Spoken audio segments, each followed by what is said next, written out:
अस्सलाम वालेकुम मौजूद सामीन। आज पेश खिदमत है हज़रत यूनुस अलैहिस्सलाम का मुकम्मल वाक़या। तो आइए शुरू करते हैं। हज़रत यूनुस अलैहिस्सलाम शहर नैनवा में पैगंबर बनाकर भेजे गए। आप लोगों को हिदायत करते, नेकी की तरफ बुलाते, बुरे कामों से रोकते थे। आप कौम समूद की तरफ भेजे गए। इस कौम के लोग बुतों की पूजा करते थे।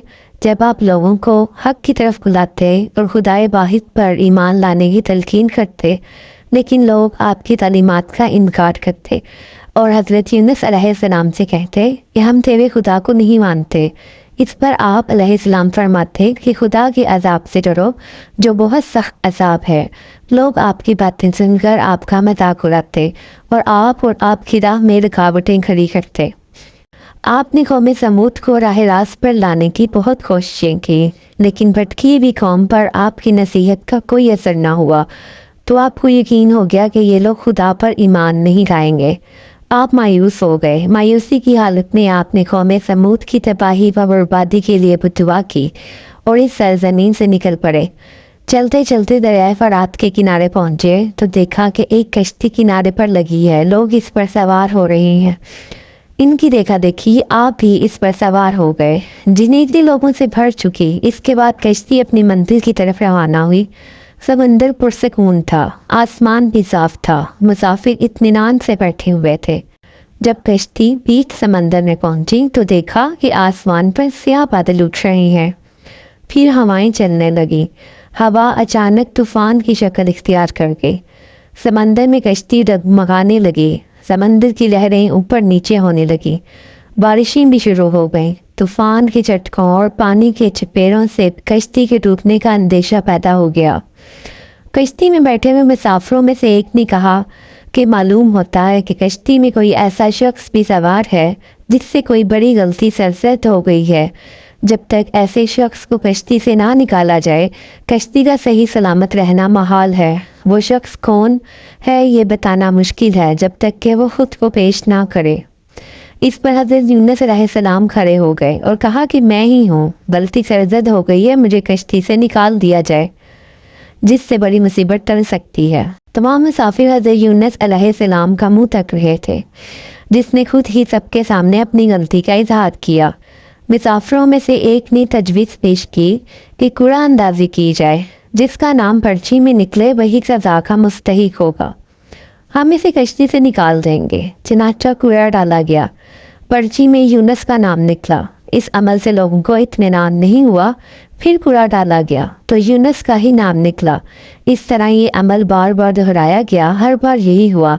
हज़रत यूनुस अलैहिस्सलाम ने कहा कि मैं अपने रब का नाफरमान हूँ। खुदा का हुक्म भी यही है, मुझे दरिया में डाल दो, तमाम मुसाफिरों की जान बच जाएगी। हज़रत यूनुस अलैहिस्सलाम ने कश्ती के मुसाफिरों से और मल्लाह से बार बार कहा कि वो कश्ती से छलांग लगाने के लिए तैयार है, इसलिए कि मैंने अल्लाह के हुक्म का इंतज़ार नहीं किया।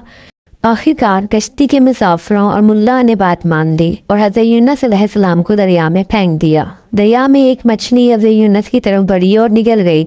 अल्लाह ने मछली से कहा कि ये तेरी खुराक नहीं है, ये तेरे पेट में अमानत है जिसे वापस करना है। चनाचा आप मछली के पेट में अंधेरे में रहे, अल्लाह का जिक्र करते रहे और माफ़ी तलब करते रहे। आप पुकार रहे थे, ए अल्लाह तेरे सिवा कोई इबादत के लायक नहीं, तू पाक है। बिलाशुबा मैंने अपने ही नफ्स पर जुल्म किया, मैं जालिमों में से हूँ। अल्लाह ने आपकी पुकार सुन ली। आप मछली के पेट में महफूज रहे। मछली ने दरिया के किनारे पर उगल दिया। जब आप मछली के पेट से बाहर आए तो बहुत कमज़ोर और निढाल थे। आपने खुली फिजा में सांस लिया और अल्लाह का शुक्र अदा किया। अल्लाह ने हज़रत यूनुस से फरमाया, अगर तू मछली के पेट में मेरी पाकी बयान ना करता तो निजात हासिल ना करता। जिस जगह पर मछली ने आपको उबला था वहाँ कोई दरख्त था ना कोई साया। धूप ही धूप थी, गर्मी भी नाकाबिले बर्दाश्त थी। अल्लाह के हुक्म से वहाँ एक बेलदार पौधा उगाया। पौधे की बेल से साया आ गया। आप साया तले बैठ गए और अल्लाह का जिक्र करने लगे।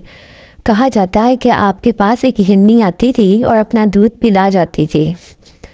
اللہ تعالیٰ فرماتے ہیں ہم نے بغیر گھاس کی زمین پر ڈال دیا اور وہ بیمار تھے اور ہم نے بیلدار درخت اگایا اور ہم نے اس کو 1,00,000 آدمی کی طرف بھیجا بلکہ اس سے بھی زیادہ، پھر وہ لوگ ان پر ایمان لائے۔ ملک نینوا چھوڑ دینے کے بعد آپ کی قوم آپ کو بہت زیادہ یاد کرنے لگی، آپ کے نکل جانے کے بعد پچھتانے لگی۔ لوگوں نے محسوس کیا کہ آپ نبی تھے اور ہدایت کے لیے آئے تھے۔ لوگوں نے اللہ سے معافی طلب کی اور وہ حضرت یونس علیہ السلام کی آمد کا انتظار کرنے لگے۔ لوگوں نے اقرار کیا کہ ہم اللہ پر ایمان لائے اور اس بات پر بھی کہ یونس علیہ السلام کے اور آپ کے لائے ہوئے پیغام پر یقین رکھتے ہیں اور یونس علیہ السلام کی تصدیق کرتے ہیں۔ اور قوم کے لوگ ایک دوسرے سے کہنے لگے کہ اگر حضرت یونس علیہ السلام ہمارے درمیان آ جائیں تو ہم سب ان کی تعظیم کرنے لگیں گے اور ان کے حکم پر عمل کریں گے۔ اللہ نے حضرت یونس علیہ السلام کو حکم دیا کہ وہ قوم کی طرف جائیں اور اللہ کا پیغام سنائیں اور انہیں برائی سے روکیں، نیکی کی طرف بلائیں، لوگوں کو آپس میں ایک دوسرے سے اچھا سلوک کرنے کی تلقین کریں۔ چنانچہ اللہ کے حکم پر جب آپ اپنی قوم کی طرف لوٹ آئے تو قوم نے خوشی و مسرت کا اظہار کیا۔ آپ علیہ السلام کی آمد پر اللہ کا شکر ادا کیا۔ واپس آ کر حضرت یونس علیہ السلام نے تبلیغ شروع کر دی اور ہدایت دینے لگے کہ برے کاموں سے دور رہیں